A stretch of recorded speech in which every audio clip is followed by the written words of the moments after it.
اللہ اکبر اللہ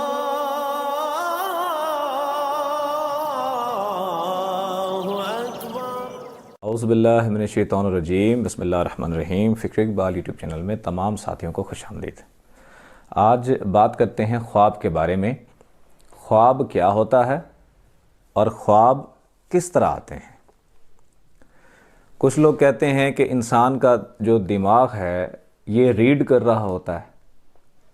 کچھ لوگ کہتے ہیں کہ انسان کی جو روح ہے، جو آتما ہے، وہ نکل جاتی ہے اور ہم وہی چیزیں خواب کے ذریعے آبزرو کر رہے ہوتے ہیں۔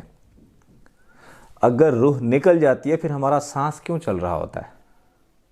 سانس تو چل رہا ہوتا ہے، ہم مرتے نہیں ہیں۔ بیسکلی ہماری ایک اضافی مخلوق ہے، وہ جسم سے نکلتی ہے، وہی چیز گھوم پھر رہی ہوتی ہے مختلف شہروں میں، مختلف مقامات پر اور مختلف لوگوں سے ملاقات کر رہی ہوتی ہے، جس کی وجہ سے ہم سوتے ہوئے وہ ساری چیزیں آبزرو کر رہے ہوتے ہیں۔ وہ کیا چیز جسم سے باہر نکلتی ہے؟ وہ مخلوق آزاد ہے، اس کا نام ہے نفس۔ وہ مقام ناف پر ہوتی ہے مخلوق۔ جیسے ہی ہم سوتے ہیں وہ جسم سے باہر نکلتی ہے، جسم کو چھوڑتی ہے، مختلف جگہوں میں جا کے گھومتی پھرتی ہے، اور اس کا تعلق اسی ناسوت کے عالم سے ہے، اسی جہان کے ساتھ ہے۔ پھر اس کی خصوصیات ہیں کہ اگر یہ نفس ناپاک ہوا، اگر یہ نفس امارہ ہوا تو یہ شیاطین کی اور جنات کی محفلوں میں جاتا ہے، جس کی وجہ سے انسان گھبرا جاتا ہے، رات کو ڈر جاتا ہے اور مختلف چیزیں آبزرو کرتا ہے، دیکھتا ہے۔ اس کی یہ بھی خاصیت ہے کہ اگر اس کو پیوریفائی کر دیا جائے، اس کو پاک کر لیا جائے، اس کی طہارت کر دی جائے، تو پھر یہ نفس عام انسان کا امارہ ہوتا ہے جو شیطانی محفلوں میں گھومتا پھرتا ہے خواب کے ذریعے سے، تو پھر یہ اگر طہارت کا عمل پروسیس سٹارٹ کر دیا تو پھر یہ نفس امارہ سے لوامہ بنتا ہے، لوامہ سے ملہمہ، ملہمہ سے نفس مطمئنہ بنتا ہے، جس کا تذکرہ ڈیٹیل میں قرآن پاک میں بھی ہے، اور اس کے اوپر ہم بہت سی ویڈیوز میں بھی گفتگو کر چکے ہیں۔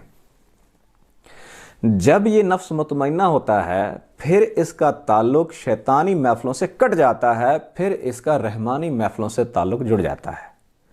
جب نفس مطمئنہ ہو جاتا ہے پھر اس کا تعلق نبیوں اور ولیوں کی محفلوں کے ساتھ ہو جاتا ہے۔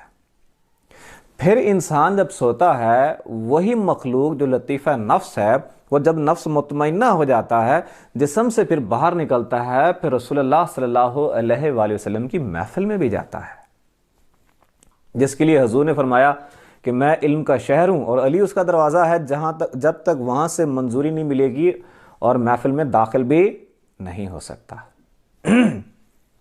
یعنی خواب کا تعلق بیسکلی آپ کے لطیفہ نفس کے ساتھ ہے۔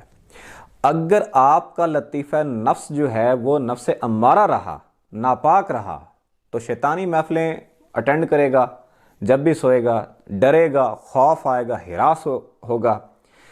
لیکن اگر اس کو نور فراہم کر دیا جائے، اگر اس کو پاک کر لیا جائے، تو پھر یہ نوری محفلوں میں جائے گا، نورانی ہستیوں کے پاس جائے گا، نبیوں ولیوں کے پاس جائے گا۔ لطیفہ نفس کو نور پہنچانے کا ذریعہ یہ تسبیح نہیں ہے، یہ زبان نہیں ہے۔ اس زبان کا ذکر اور تسبیح کا ذکر جو ہے لطیفہ نفس تک نہیں جاتا، یہ باہر رہ جاتا ہے، اندر نہیں جاتا۔ اور لطیفہ نفس ہمارے اندر ہی ہے۔ اندر تک نور پہنچانے کے لیے، لطیفہ نفس تک نور پہنچانے کے لیے دل کا انتخاب کیا جاتا ہے۔ جب دل کی دھڑکن ذکر کرتی ہے، دل کو تسبیح بنایا جاتا ہے، جب یہ اس ذکر سے نور پیدا ہوتا ہے تو سیدھا جا کے نفس کو گھیر لیتا ہے اور نفس کی طہارت شروع کر دیتا ہے۔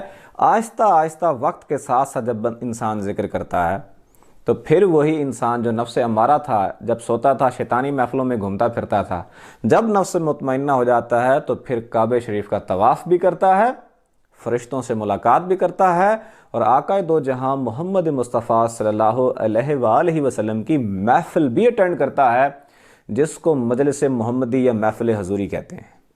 صوفیاء کرام کی کتابیں اٹھا کے دیکھیں، محفل حضوری مجلس محمدی سے بھری ہوئی ہیں۔